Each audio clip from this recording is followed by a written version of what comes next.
Thanks for tuning in to this week's edition of the Brett and Matt Show. Like always, he's Brett, I'm Matt, and this week we're on our last division preview, the NFC West. So we'll just jump right in. The St. Louis Rams are the first team we'll go over.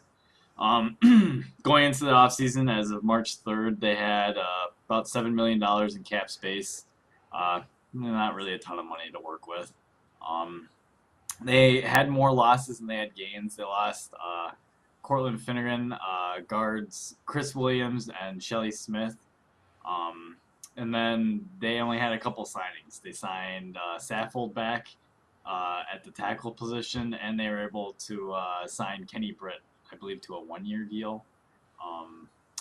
But yeah, so I don't know. Do you have any outstanding thoughts about their free agency moves? They only had $7 million in space, I believe, coming into the offseason. So they were kind of in a tight spot. They weren't really able to go out and grab anybody. Hell, they almost even lost Saffold to the Raiders, except for that weird circumstance where they voided his contract or voided the deal before he came in and signed it, which was kind of weird. But that's a big signing for them, especially since both their guards. Between Chris Williams and then Shelly Smith, who wasn't a starter, but when he did play, played well, as well as they ended up cutting Harvey Dahl.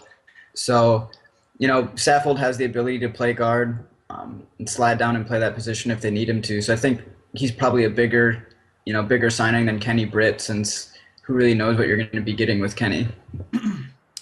Yeah, I agree with that. I mean, I like the signing of Kenny Britt. I mean, obviously he's has the potential to be a really, really good receiver, and that's kind of an area of need if you think of who the Rams receivers were. They probably honestly should go after another receiver in the draft, but I mean, it's a good starting spot, I think. Yeah, and like you said, getting back their tackle, Saffold, that's a good move. But yeah, with so little going on in the free agency market, it gives us a little more time to talk about their draft targets. So going into this year's draft, they have the number 2 pick from the Redskins, and they have the 13th pick. Their needs are offensive tackle, wide receiver, safety, cornerback. Some targets they might want to look at. Guy like Greg Robinson, Jake Matthews. Really, I mean, Sammy Watkins, Mike Evans, at safety, Clinton Dix, or Kelvin Pryor, and at cornerback, guys like Daquiz Denard or Justin Gilbert. So with them having 2 picks in this year's deep draft, where do you see them maybe going at the number 2 spot? There's probably 4 or 5 elite type prospects in this draft. At first I was thinking maybe number 2 would be a great spot, depending on what happens at number 1 to sell out to someone else and trade down and even pick up more picks. Mm-hmm. But I mean, if you have an opportunity to get one of the elite talents, you probably end up taking it. I'm gonna go with I feel like a lot of consensus out there seems to be that Greg Robinson's a little bit a higher upside than Jake Matthews, but with Jeff Fisher's, family history with the Matthews, Mm-hmm. I feel like probably Jake Matthews is where they would go. And I know they have Jake Long, but he's coming off an injury, and then they just signed Saffold back. But like I said, you can slide Saffold down to guard and bring in Matthews to play the right tackle spot. So now you'll have right tackle, probably right guard, and then your left tackle spots would be pretty solid, assuming that Jake Long can come back and be healthy. And that would be a good start for them to solidify the offensive line. Yeah, that's a pretty good prediction. I think a luxury, obviously Houston's the only team in front of you. I mean, if Jadeveon Clowney happens to be there, you gotta think that, I mean, you don't need that pick obviously, but he fits what they want to do defensively, and he would just be another piece. I mean, another pass rusher to throw in there. And you might be looking at the future too. I'm pretty sure Chris Long's contract's coming up soon, so I mean, maybe you decide to let him go if you ended up with Clowney down the Yeah, I road. mean, the Jake. Oh yeah, Chris Long's deal is coming up too. Interesting to note with both of the Longs, Chris and Jake. Not this year, but next year, if the Rams felt the need to cut or release either one of them, that'd save $8 million in cap space. Um, so the way they structured Jake Long's deal, it was basically like a 2-year deal, and then after that, they don't really owe him a whole lot, so they can just cut him and save a bunch of money. And then, yeah, like you said, Chris Long, if his contract's coming up, and if they feel like he's going to be too expensive for them to sign, why not have a young replacement like a Clowney, or maybe they feel Khalil Mack at number 2 would be a good pick for them as a potential edge rusher type. Which, from what I've read too, I guess there's a couple guys they've fallen in love with, and that's Sammy Watkins and Khalil Mack at that too. So, with the assumption that Clowney's gone, they'll either take one of those two or probably trade out. So, in that scenario, if Clowney's gone, do you view Sammy Watkins or Mack as worthy of that 2 pick, or if you're the Rams, which one of those two would you take? Well, with him gone, I honestly think at pick number 13, I think they can still maybe get they should be able to still get a decent tackle. I think there's quite a few decent offensive tackles this year. So I think if I were them, I would take Sammy Watkins personally at number 2. And then at number 13, I mean, Hope for like Taylor Lewin to still be there. Yeah, exactly. And actually, for anyone that doesn't follow, Mel Kiper actually put out his rankings of players, and actually, Taylor, what's it, Lewin? Yeah. He's actually ranked higher than Matthews, according to Mel Kiper. So, take it whatever you want to mean with it, but I mean, obviously, he thinks pretty highly of that guy as a player, and I mean, at number 13, I would think that'd be a good grab. Otherwise, they have a pretty big need at safety. If they could take Clinton Dix or Pryor, both would fit in pretty well in their scheme, I think. Yeah, and that Taylor Lewin pick, at 13, you might say, well, if he's, rated as a prospect so high, why might he fall? Well, he's had some off-field issues that might drop him down a little bit. And, if you get a guy that's rated high on your board and you haven't taken him off because of character or off-field issues, and, if he's still available at 13, I think that, as you mentioned, be a very great pick for them and fill a pretty big need as well. Right. The sleeper pick. So I've been reading some things about the Rams bringing in some quarterbacks. It sounds more like they're leaning towards a later round quarterback. Probably not one of the high-end quarterbacks, but just if you happen to say someone were to fall at 13, whether it be one of the big 3 quarterbacks we've named or possibly Carr, Bradford his days have got to be numbered if he didn't start performing, right? He's the guy that's holding. I mean, he's hurt. I understand that, but I mean, at some point, you're paying him a lot of money. He's got to step up, and your team lives and dies by your quarterback. Yeah, that's true. And I mean, if you look at their offense as a whole too, where does it start? Is Sam Bradford been fairly average because he doesn't have, the talent on the outside to help him, or is the talent on the outside seem average because they have an average quarterback? I mean, it's kind of hard to say, from us on an outside perspective. The Rams have spent a lot of time trying to give him weapons, and Jared Cook, Lance Kendricks, Tavon Austin, Givens, Pettis, Quick, drafted some running backs in the last few years as well, and he still really hasn't shown you that he can be that guy. So I think that is something, and I believe I've read too that the Rams were interested in taking a quarterback. I think you said that too. Yep. Taking one at 13, I wonder how that, what that would do to Bradford for this season, if that would. Well, if they take a quarterback at number 2. Well, that would just. Johnny Football, Brett. Johnny Football. Right. Well, I guess because they won't be drafting an offensive lineman there, they might need a mobile guy to run around, huh? Oh, goodness. Well, I don't know. I guess that kind of, the whole Johnny Football thing, I don't know. I guess my overall thoughts on the Rams are, when I look at the team or think about the team, I mean, they seem like they're really, they're just missing. I don't get it. They have a good defense. I mean, yeah, I mean they could use another weapon on the outside, I guess. You have Kenny Britt playing one outside receiver. If you brought in a guy like Sammy Watkins or Mike Evans, he could hold his own on the other outside, and you have Tavon Austin playing the slot. Which, granted, whatever pick Tavon Austin was last year, Which they that's a traded up for. that's a pretty high pick to use on a slot receiver. But nonetheless, I mean, they probably have a need on the outside. Offensive tackles we mentioned. But otherwise, I mean, at running back they're good. Like I said, their defense is sound. I mean, I just don't understand. I wonder how much more time Bradford's gonna have to try and prove himself that he can play and be the guy to take this team to the next level. Um, with that said, I mean, you're gonna think I'm silly, but bringing in a guy like Johnny Football, who I'm so high on, could just add that spark. Just and this is what I was talking about this with my friend Joshua Yeager, who I will mention. If you were to put Russell Wilson on the Rams, do you think the Rams are a good team? Do you really think that they're whatever record they were, 7-9? They're they're probably a little better. And what do you think of if Bradford is on the Seahawks?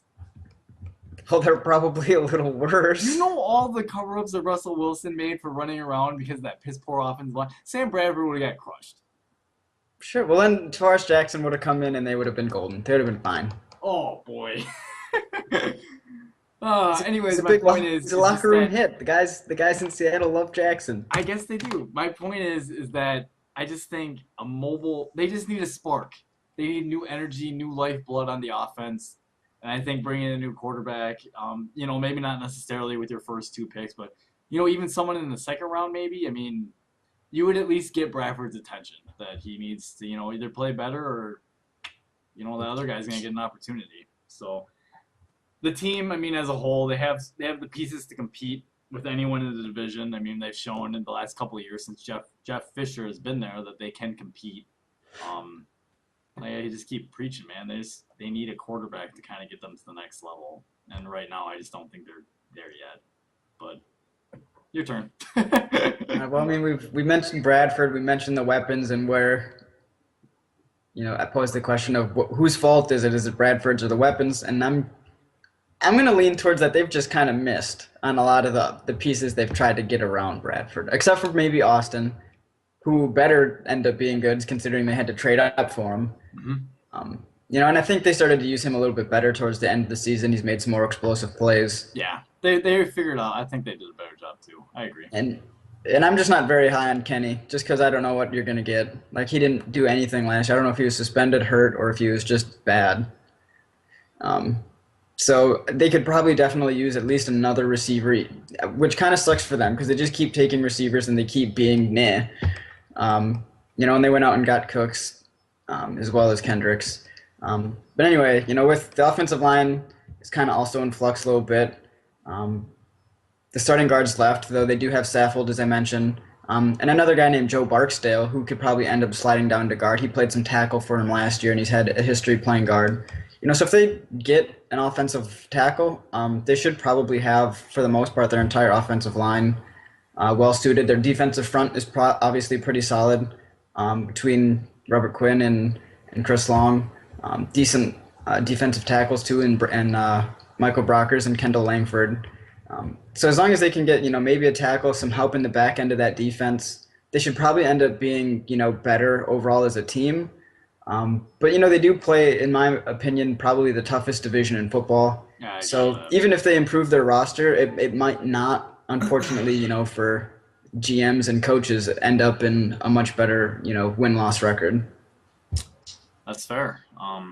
So with that said, we'll move on to the Arizona Cardinals, who in 2014, as of March 3rd, had $19 million in cap space, which is pretty good.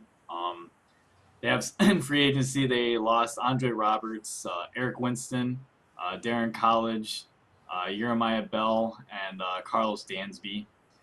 They did have some signings. They were able to sign Ted Ginn Jr., John Carlson, Jared Beldier. Valdir, Antonio Cromartie, Matt Shaughnessy, and is that AJ Feely? Is that who that Yeah. is? Okay, AJ Feely. So I mean, overall, what do you think of their free agency moves? I'm a big fan of the Valdir signing. Yeah, I like that. They've been needing a tackle I don't know, For since years. 2000, Since since 2007, since they thought that that one dude from Penn State was going to be as good as Joe they Thomas. drafted Levy Brown. That's right. I think that's his name, So yeah. since that time, they've needed help on at the offensive line spot, especially left tackle, and they just haven't really found it. He should come in and help solidify that. Um, and I think Ted Ginn should be good too with big guys on the outside in Fitzgerald and Michael Floyd. He can take that spot left by Andre Roberts, kind of be a nice slot weapon, help in the return game too if they don't feel like using Patrick Peterson all the time. Obviously, just in case of injury or something. Um, or it would just give them two options that are explosive. Um, Cromartie, I guess in their mind, probably solidifies the corner spot. You got Cromartie, Matthew, and Peterson. Matthew can play the slot, or he can probably play back and be a safety. But either way, that at least gives him three solid pieces in the secondary. And then Shaughnessy, which is just weird, by the way, that they play him at outside linebacker, He plays good. considering he weighs 285 pounds. I'd like to see him probably at end, right? Like even in the 3-4, he's at 285, big enough to be an end. But they put him at outside linebacker, and he's pretty good against the run. He's Hasn't been matched quite up against a tackle, and that's a mismatch. hasn't been quite so good against as a pass rusher.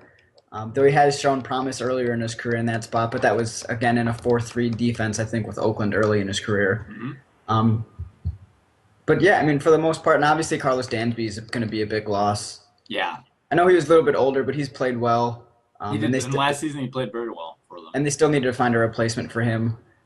But hopefully, they should probably be able to find obviously someone a lot younger and perhaps at this point in his career a little more athletic than Dansby to fill that spot. Yeah, I agree with that. I mean, I like their signings a lot too. I mean, as you mentioned, Ted Ginn Jr. He'll be able to help out in the return game. Yeah, I would like to think. I mean, Matthew's a pretty good return man, but I don't think he has the straight line speed that Ginn has. So I mean, he'll be able to hopefully help out in that department. Uh, Obviously, signing the left tackle is a big move. I like the Cromartie signing as well. Even at Cromartie's age, um, everything I've heard about that guy is he's an athletic freak. So even his age going down in athleticism a little bit for him, probably still on par with the rest of the league. He'd be okay. Um, and Shaughnessy, obviously being from Wisconsin, we like him. But yeah, he's obviously good against the run and whatnot. So I like it. So Yeah, with that and said, I oh, was go gonna ahead. say, Go ahead. speaking of Cromartie too, he didn't do quite as well last year as he had as you would expect of someone of his previous seasons. hmm But with him having to really only be like the number two guy, with Patrick Peterson being the number one on the other side, maybe that'll help rejuvenate him a little bit, make it so he doesn't have the number one responsibility, Yep. and he won't be exposed quite as much at this point. I agree. They'll be able to stick him on the team's number two receiver in most situations if they want, just because Peterson is extremely good and can't. I like to say that I was right about that pick, unlike some of us who I am speaking to right now. There Anyways, is no though, video proof of this, so our listeners have no idea what you're talking about. so moving on to the draft, the Cardinals pick at number 20, and so they have some offensive tackles in need, safety, linebacker. So a guy like Zach Martin, possibly, who would play tackle or guard, would be a nice option. Clinton Dix, if he's there, they're probably ecstatic. But more realistically, probably a guy like Kelvin Pryor would be there. Jimmy Ward, they could maybe take in the second round if they want. Otherwise, as far as the linebacker position goes, a guy like C.J. Mosley or Ryan Shazier, that'd be good. They'd be good fits. Or Coney Ely being able to rush as an outside guy. Um, the other surprise is maybe they take a quarterback. I don't Yeah, I know. mean, if there's one there, obviously you have, right now Carson Palmer, but I don't know how old he is. He's in his, mid 30s. hmm And I think he's even come out and said, hey, if they want to draft a quarterback, that's fine. I think that'd be great for them, as a franchise. I won't be here forever, so They got to start looking out for themselves and try to make sure that their future is safe. So, yeah, if there's a guy at 20, like Derek Carr, or maybe from One what of the we've been other hearing, for three. whatever reason, if Bridgewater is available at 20, maybe you could take a Teddy Bridgewater there, um, and just let him sit for a year or two and, just correct all the things that he needs to fix and let him learn. And, you know, when Palmer leaves, now you got your starter and you don't have to worry about that for the next, hopefully, you would think 10 years. Right. Yeah, I mean, if a quarterback like I said there, or I mean, say that the other three are gone and Carr is there and they like him. I mean, to be honest, Derek Carr probably fits what Bruce Arians wants to do anyways. He likes to air it out deep, and Carr's got a really good arm, so there's no reason that wouldn't. And like of all the quarterbacks, Carr, like you just mentioned, a couple of years to sit, that would probably be the best case scenario for him. I mean, not having to rush into starting, unlike his brother who unfortunately got rushed into starting. And got beat up. um, but yeah, I mean, say they don't go quarterback. I mean, I just look at that list and either Kelvin Pryor would be a good fit in their defense, or honestly, I like C.J. Mosley. I like him a lot, but Ryan Shazier has been shooting up draft boards, and his athleticism. I mean, everything I've read about the guy is he works best when he's in space and can just run around and make plays. And I don't know, he would be an intriguing, I think, prospect to put in that Cardinals defense. Right. Anytime you can get a linebacker that can run a 4.38 40 and jump 40 inches, just Explosive. from a pure athleticism standpoint, the guy's a freak, and he's some are like, well, he's kind of small. Well, it's true, he is a little small, but if you look at the size of the Seattle Seahawks linebackers, he's pretty much the same size as those guys. No Hmm. one seems to be saying much about them now that they've won a Super Bowl. So, um, yeah, I mean, he could be a good fit. You could probably play him, in Carlos Dansby's spot on the inside. I think his history is mostly at outside linebacker, but you know, it, you can teach him. Obviously, I mean, from an athletic standpoint, he'll be able to do it. He'll just, be correcting and fixing his reads and Hmm. understanding of the defense. But once he gets a hold of that, I don't think there's any reason that he shouldn't be a very good linebacker for the Cardinals. Yeah, I agree with that. So my overall thoughts on the Cardinals. Last year, let's be real, they should have been in the playoffs. I mean, they went 10-6, and they're the only team to beat the Seattle Seahawks at home in the last 2 years. I mean, it's impressive. Like, and what Bruce Arians did with this team when, I mean, let's be real, did anyone really think the Cardinals were going to be anything? I mean, I know I didn't, and just their defense, like I mentioned with the Rams, I mean, their defense is good enough. It's going to keep them in any game. Patrick Peterson has established himself as one of the top corners in the entire league. Um, Tyrone or Matthew was having a really good season until he blew out his ACL, but he's going to come back.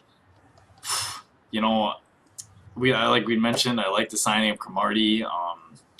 I really I think people should watch out for the Cardinals. I mean, I've been seeing, they're a few couple pieces away from really making some noise. Carson Palmer has another year in the Bruce Arians system, and he was just, he's one of those quarterbacks that there'll be one game where he'll throw 4 touchdowns, and then there'll be another game where he throws like 3 picks, and they get crushed, and you're just like, what? So I mean, if hopefully another year in his system will help. Larry Fitzgerald, I know, said last year he thought he had a down year. I expect him to play better. Um, yeah, I think people should probably just keep an eye on the Cardinals. Like they're right there with the Seahawks and Brett's 49ers, but I mean, I think the Cardinals are going to pleasantly surprise people this year. Yeah, I mean, as you said, despite missing the playoffs, this team was obviously really good last year. Hmm. They did, as well as the entire division. Benefited from playing the AFC South, which was, and the bottom half of the NFC South, which was, but because it might have padded the record a little. They went 2-4 in the division, but that's obviously a really good division. It's hard to get wins there if you're not, Seattle or San Francisco. And if you look at the roster, you see the talent they have, where they've improved to this point in the offseason, and you begin to understand how they actually got to 10 wins without even looking at the schedule. You'd say, oh, wow, they do have actually a lot of really good pieces. Hmm. Um, and Valdir solves one of the questions that Arizona's been trying to answer for years. Don't forget, too, their offensive line, we always mention, has been pretty bad, but they spent the seventh overall pick on a guard last year. He was Got hurt, hurt. didn't get to play, but, coming back from injury, you're hoping to expect, him to be inserted into the starting lineup and fulfill, his promise as the seventh overall pick. Bobby Massey played right tackle last year, but they are actually talking of sliding him down to guard. So now you have left tackle, left guard, right guard, um, you know, pretty much locked up. At 20, you could very well take an offensive tackle. Maybe that Morgan Moses, or I think that's his name, from Virginia. He was invited to the NFL draft, so some team is obviously very high on him for him to be in attendance there. Maybe he could be a pick to solidify just that whole front on the offense. Good wide receivers, pretty young, talented running back, and Andre Ellington. Hmm. Um, Good surprise too from that guy. Was he like a fifth yeah, round pick or yeah, sixth round? He yeah, was he a was later pretty round late. pick. Um, and I do think they'll miss Dansby, and they need some help at safety. But overall, the roster looks like it should compete again for a playoff spot. And if things fall the right way, maybe all three teams from the West will get in. If they're lucky, if not, they'll be on the outside looking in again. But it doesn't diminish the fact that they are a pretty solid team. Definitely. So with that said, the next team on our preview is the San Francisco 49ers. Going into March 3rd, they had $15 million in cap space. Some free agent moves that they had. They had some losses. Dante Whitner, the hard-hitting safety, Carlos Rogers, Terrell Brown, and center Jonathan Goodwin. They did have some signings. Chris Cook and Antoine Bethea from the Colts. So I mean, not really a whole lot of action going on in free agency. I know for myself, I kind of think, Whitner was a younger, not as old as Bethea is, but he was younger and obviously a very hard hitting safety. Someone that kind of like the Seahawks. Cam Chancellor was the guy that brought laid the wood, if you will, Like and to be called Dante Hittner, right? yeah, guys that set the tone on defense. And Carlos Rogers, I mean, not really a super good corner, so I don't know how big of a loss that necessarily is. I don't know how much of an upgrade Chris Cook is necessarily either. So that's probably an area that I'll address later on. But what are your thoughts? Yeah, I mean, I'm definitely surprised with the cap space that they had. And with guys like Rodgers and Brown and Goodwin leaving, that they didn't try to keep Whitner because that's a definite step down in my opinion from Bethea to Whitner. Hmm. Or sorry, from Whitner to Bethea. Right. And the Chris Cook signing is interesting too, if only because I think Brown would have been better to keep. Now I don't know what kind of contracts that either of them ended up getting. If Brown was just more expensive and they felt Cook was a comparable but cheaper in terms of on-field production, but saved him some money. I'm not really sure. But if you think about it, the team overall didn't really have a whole lot of holes to go out and fill. So I mean that makes sense for them not going out and just signing a bunch of players. Um, and yeah, Whitner. I think Whitner and Jonathan Goodwin was a good center, but I think he's 35 now. Yep. He's a little bit older, so it's just probably time to move on and try to find a replacement for him. So it's pretty quiet.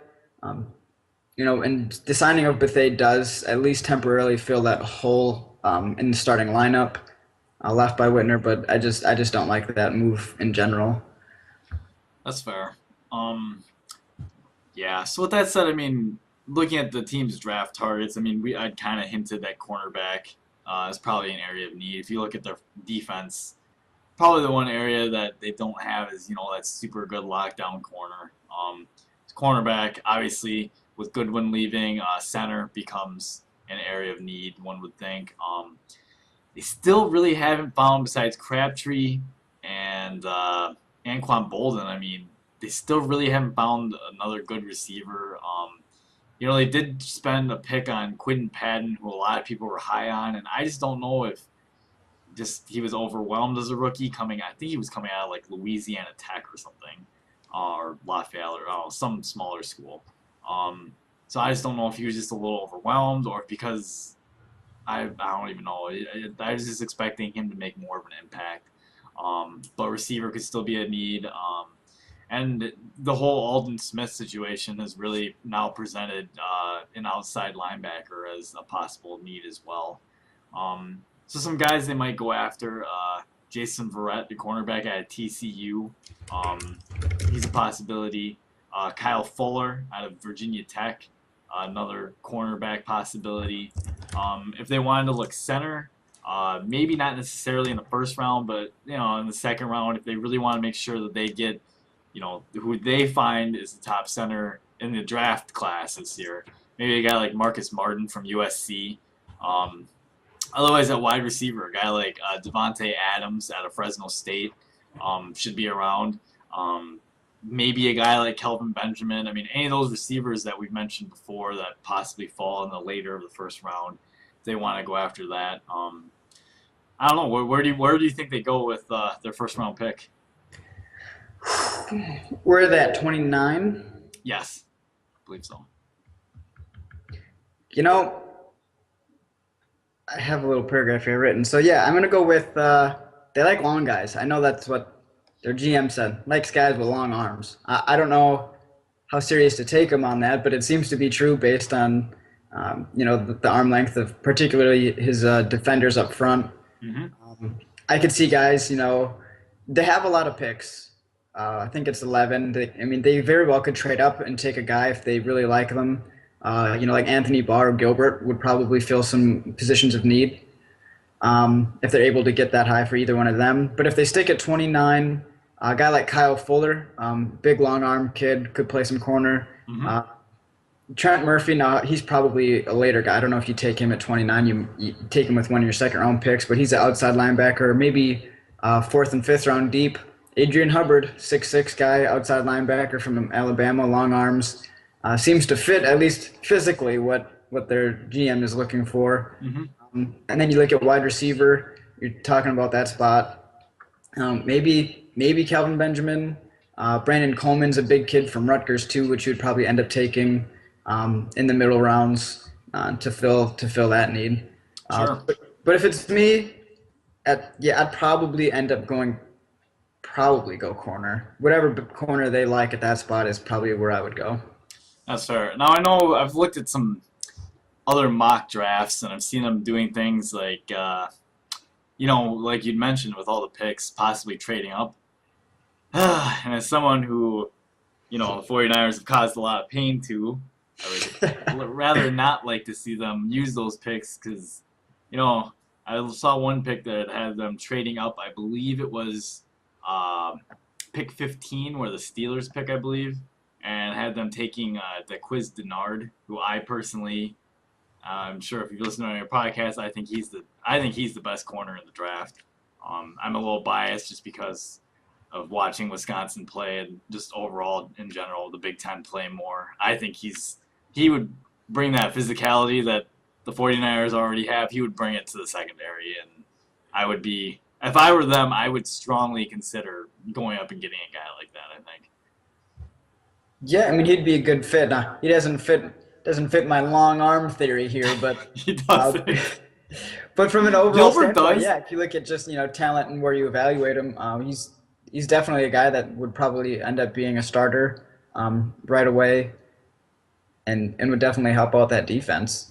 Because it's true too. If you look at San Francisco, especially the starting lineup, they don't have a lot of needs. So you have all these picks, but not all of them are really going to fill needs. So if you just need, 2 or 3 guys that you think that are really good, because the last 2 years they were that close to winning a Super Bowl and then being in another. And just Sherman's fingertips away, and then 3 plays that they run inside the 10-yard line and can't get it in against the Ravens. So they're obviously very talented. If they can just get a couple guys, I would strongly consider trading up and taking some pieces. Yeah, I think they should trade up. And if you think about it too, you got guys like, Justin Smith that's a little bit older. Maybe you could use a piece. Now, I know they have Tank Carradine, who didn't really play because of injury and everything.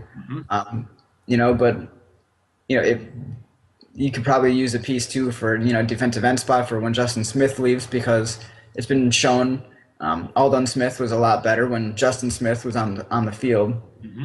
helped taking up blocks. So you're going to need a guy too for that spot, not just for this upcoming season, but for further down the road when Justin Smith leaves.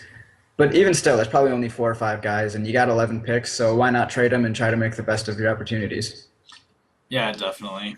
Um, so with that, I mean, my overall thoughts on the 49ers, I mean, they're obviously they're there's no question. I mean, they're a very very loaded team at every position. It seems like. I mean, it's one of those situations where they have so many draft picks and just like they can just replace their talent that they lose in free agency, and they should be okay. Honestly, I think right now the 49ers are kind of almost their own worst enemy. They've got a lot of off-season stuff and just Between, just stuff that shouldn't happen. Like, and I know trying it's to just the trade your off coach. season, but like eventually all those distractions catch up with you. It happens with every team. We've seen it before. Like this won't be the last time that this happens. And like I, kind of hinted about, the Cardinals. Like I'm not gonna. I don't want to just flat out say it, but I would not. I would not be surprised if the Cardinals jump the 49ers somehow this year, just because at some point these off-field distractions are gonna catch up with them. I don't know when, but I just think it will. Right. Um, You, but on the positive side, off-season stuff aside, like you'd like to see Colin Kaepernick take that next step, and continue to grow as a quarterback. And I think as long as he continues to progress, this team is going to continue to be dominant. They're a run first team, and it all starts up front for them. But to be honest, like, I've watched enough of the 49ers to know that Colin Kaepernick's got to complete more than 50% of his passes. Um, when he can step up and get to like the level of like a Russell Wilson, I think because I would put Russell Wilson ahead of him in terms of a passing standpoint. Um, Obviously, Kaepernick can run better. Like, just probably as far as a running quarterback, I don't know a whole lot of quarterbacks that are better than he is. But I mean, and when he can step up his passing game like to the next level of like a Russell Wilson, I think they'll be a lot better in those situations. I mean, even Kaepernick said it himself. I mean, you mentioned the tip pass that Sherman had. He's like, if I put that, a few more inches, if I lob it a little bit more, that's a touchdown instead of, him tipping it. And like, I'm sure Kaepernick will be the first one to admit that, he should have put more loft on that pass.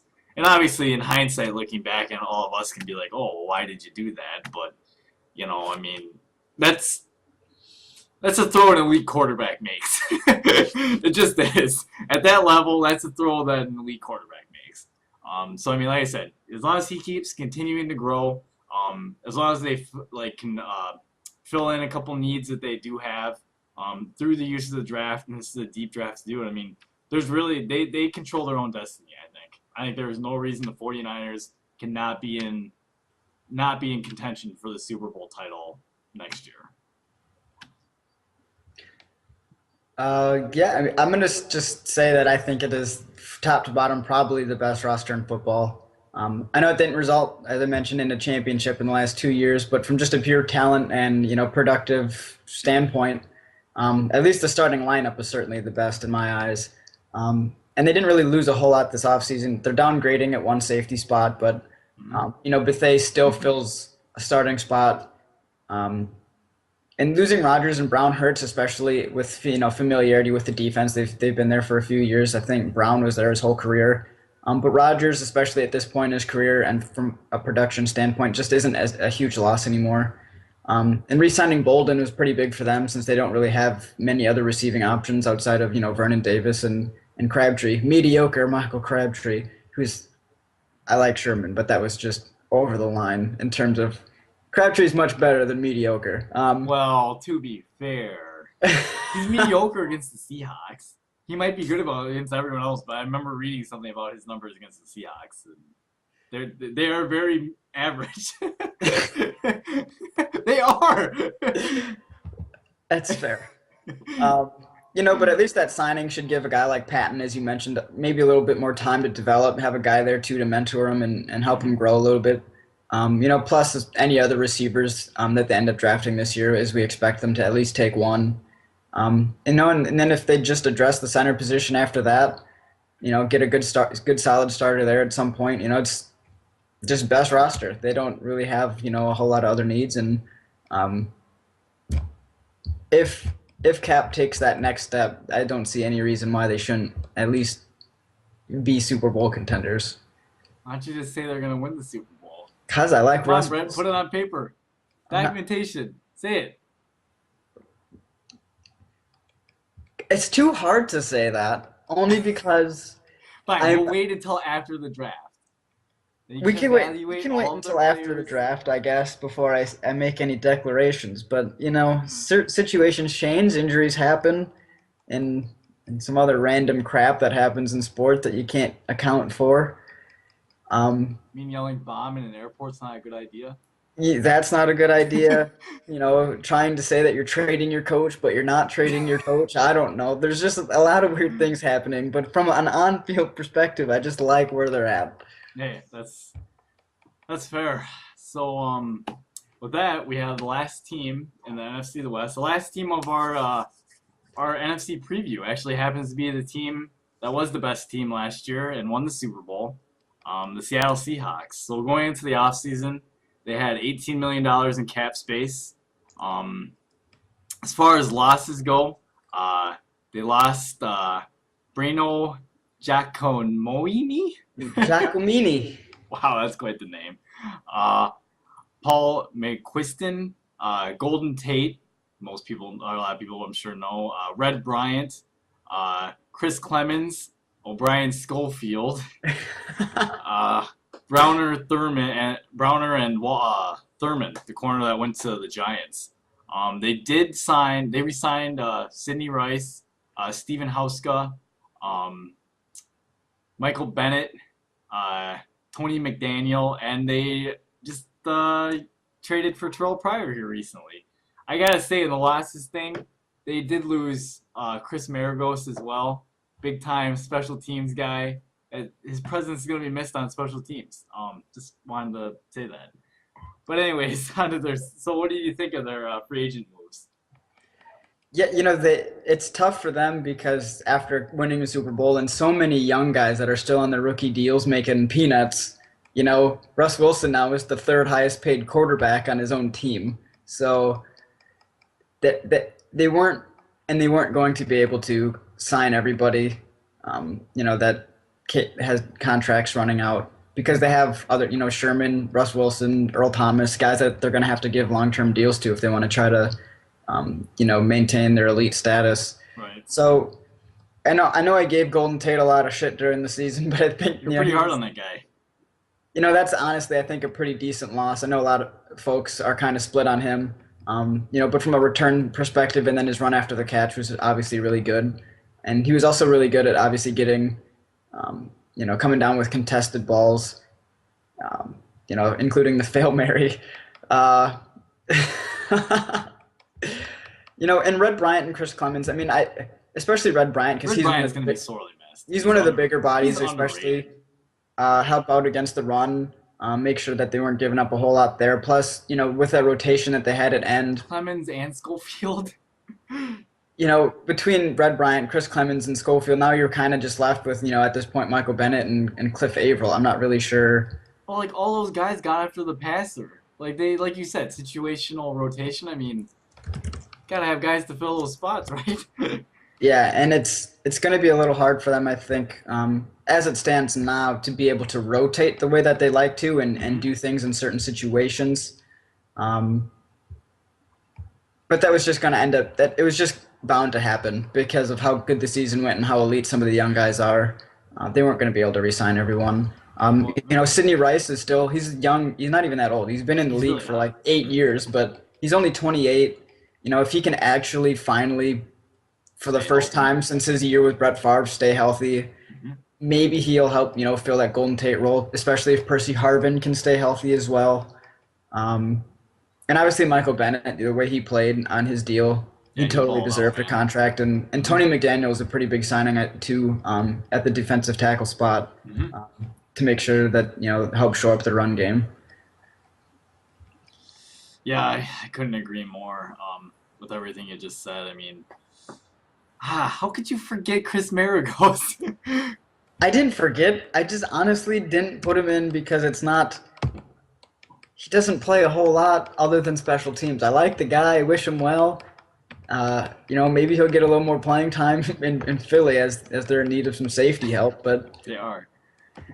Um, so, anyways, the draft targets for the Seattle Seahawks. Kind of went over the loss of Golden Tate's a pretty big deal. I would think wide receiver is going to be a pretty decent need for these guys. Tight end, uh, offensive tackle, offensive guard, maybe. Um, maybe another pass rusher. I mean, they like to employ a lot of them, so getting another now, guy. if you're looking at it too, because we didn't hear a whole lot of him, but Bruce Urban at the end of the season we didn't hear a lot of. But I mean, he's got to be considered one of those guys that can rush the passer, right? But do I they would put think. him at end or does he play outside linebacker? Because I thought it depends on where you look. He's listed at end and outside linebacker. Is he kind of like that in between role where they'll just put him on the field and just say go rush the passer? Could. Slide Michael Bennett into tackle on obvious passing downs and bring Bruce Irving in and let him rush the passer from his spot. It's a possibility. I mean, um, yeah, I'm not sure. I mean, honestly, now rethinking over their need or what we just went over, I'm almost thinking if a guy like Coney Ely happens to be there, I think you take him. Yeah, I mean he would definitely provide. He can take Chris Clemens' spot. Yeah, I mean he's got the same. He's a little bit small. Well, maybe about the same size as Michael He Bennett might too. not be as lengthy, is he? I think he's like 6'4". I don't know what the like reach is, but I think he's got good size. He's like 6'4", 275. Fair enough. Um, So I mean that's pretty much identical to Michael Bennett. right, That's he would play like a similar role, I would think. yeah. So I mean, if he's a guy that I mean, you could probably end up taking him too, to make sure that you always have that constant rotation at end, Hmm. and give you some flexibility if you want to put a guy down at the three tech, in obvious pass rush situations. That could probably be a pretty good pick. And I think my current mock on NFL.com, I think that is who I ended up having them taking, but that might change when we go through our mock in the next 2 weeks. Yeah, I We'll mean, see. other needs, I mean, besides that, I mean, another tight end, Austin Serafian Jenkins, possibility. Jason Morrow should be around there. Wide receiver, we kind of went over a little bit, but a guy like, Brandon Cooks, if he's there, Odell Beckham Jr., Kelvin Benjamin. Um, Offensive tackle, at this point, obviously, you have the 32nd pick, so a guy like Cyrus Kwanjo or Antonio Richardson or uh, uh, the guy from Virginia. I'm losing Oh, Moses. that guy, Moses. I mean, at that point, at 32, I mean, we're talking like splitting hairs. I mean, you have needs, but realistically, you can go with. It's gonna be hard to predict which one of those receivers happens to be there at that point. Even a guy like Allen Robinson, maybe, if those guys all happen to be gone, which they could be. It's possible. um, yeah, I don't know. I mean, the nice thing is they weren't crippled by free agency like some teams were, a la Carolina. Um, but I mean, they do need to fill a few of their holes, I think. Yeah, and if anyone that that watched any of their games last year would know that too that their guards were probably some of their weaker spots. Hmm. Giving up some inside pressures and making Russ Wilson run around for his life. Sometimes might be due to Russ Wilson like holding on to the ball for longer than he needs to, but at the same time they give up some quick pressures that for the most part Russ is able to escape. But sometimes he runs backwards for 20 yards and doesn't get back to the line of scrimmage. But if there's a guy that just happens to still be there, if Zach Martin, or what's his name, Suafilo from UCLA, the guards are available at 32, I think those would be a couple guys too that you could watch out for, and they'd fill an immediate hole, and the interior of the offensive line. Yeah, I can agree with that. So with my overall thoughts on the Seahawks, I mean, what can I say? The team won the Super Bowl last year. I mean, who am I to say that they can't go back and win it again? I mean, they still have the Legion of Boom. I mean, that secondary is just dominating. Barring anyone getting hurt, I don't see any reason why they won't be right in position to possibly repeat again.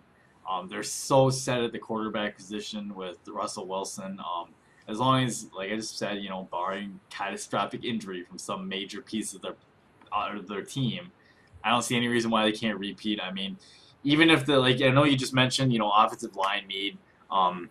If they decide to ignore that a little bit and go with other positions instead, Russell Wilson's just so good at avoiding pressure and covering up for his offensive line's sometimes lack of ability to pass protect at times. He is going to be emerging as an elite quarterback in this game, and one of these years he's going to get recognition. The way that they run their offense, Darrell Bevel runs the offense, to run first. He isn't always necessarily asked to do what, like, say, an Aaron Rodgers or a Drew Brees or a Tom Brady or Peyton Manning is asked to do. But I have no doubt in my mind that if he was asked to throw it on a regular basis like that he could. He would put the ball in the position for the receiver to make a play on it. He's a great leader. I just think it's impressive to me that the teams, when you have that elite quarterback, I think it just significantly helps your team. And I think finally Russell Wilson's going to start to get some notice after winning the Super Bowl. I think he's going to be put on the spot, and I see him stepping up to the challenge. Are you calling them repeat? You almost made me try to put San Francisco down. Are you going to do that with Seattle? I can't. The only reason I say I can't is because, I mean, you mentioned San Francisco. Seattle lost some big pieces, like some key situational pass rushing guys that we went over. I mean, they got to fill those voids, and I don't know. They're not going to take anyone by surprise. Not that they necessarily did last year, but Seattle's for real, and I'm sorry, San Francisco's for real, and they're going to be, if they keep their head on their shoulders, they're going to be just as tough. I mean, in my opinion, we're talking about the best rivalry in football right now between these two teams. Right, and as far as coaches go, that goes back to their college days. It's nuts, man. I don't know. As much as I want, and it's the NFL, as much as I want to say that they'll repeat, the odds are way against them for repeating. Yeah, it just doesn't happen a lot. Nope. Was New England the last team to repeat? Did they repeat? Is that like 01 and 02? Well, it would have been back when they won. They won, yeah, because they won like one 3 Super and Bowl. 4. Then they got knocked out by Oakland the following year, and Oakland lost to Tampa Bay. And then the year after, they won back-to-back Super Bowls, right? I believe they did. I think that's how it works. So, but yeah, I mean, obviously, either way, it's just not something that happens. It's not. Kind of sucks for them because I love Russ Wilson. And I can't knock a team too much that just won the Super Bowl in just dominating fashion. I mean, that wasn't even. It wasn't. I mean, I enjoyed watching it, but it wasn't even like an entertaining or close game. But they still obviously have areas to improve. We mentioned offensive line, probably wide receiver, which counts and relies heavily on their health, which Percy Harvin and Sidney Rice haven't played like a full season ever. I don't even know when the last time was. And a big threat at tight end would be nice. I was thinking maybe that Pryor deal would have been great for that, but it sounds like they're going to stick him at quarterback and just let him sit there. So we'll see what happens with that. Mm-hmm. And they could probably use another guy in the secondary, I think, too, given the pieces that they lost. If for nothing else than depth, because obviously Thurman was pretty big, and Browner had a pretty big impact, at least early in the season and in years prior, but he didn't have play in the last 12, 13, 14, 15 games of the year because of suspension. And perhaps end, as we discussed, too, just to get another rotation guy. But realistically, this is probably all just nitpicking. A team that's coming off a title season. But, in that division, if you're going to compete, you're going to have to be solid everywhere. Mm-hmm. Fortunately for Seattle, they pretty much are. They just have a little bit of work to do, before they get kicked off for the season and try to defend their title. Yeah, so with that said, that wraps up our NFC West preview. So we have previewed through all the divisions so far, and gotta say, I'm pretty excited for what's next. So next week, we're going to start our preview of the NFL Draft. So over the span of 2 weeks, because we have 2 weeks until the draft, we're going to be doing a mock draft, and next week we'll be covering picks 1 through 16, and then we'll cover the second half of the picks on the second week of that draft podcast. So next week should be quite a bit of fun. Trying to go through and really diving into what teams will end up doing or what we think they might do. And I don't know. Did we decide what we're doing on trades? I think we said we'll talk about them as possibilities, but we won't completely project them. Okay. So, That's fair. we can say, after as we're discussing, we can say, oh, well, yeah, maybe Atlanta will trade up here, but we won't actually put it in our mock as Atlanta trading up, That's fair. or Detroit, or whomever. That So, sounds good. but yeah, it should be good fun. It's very difficult putting these together. Yeah, I'm looking forward to it. But so yeah, until then, we'll be back next week with our part one of our NFL mock drafts. So until then.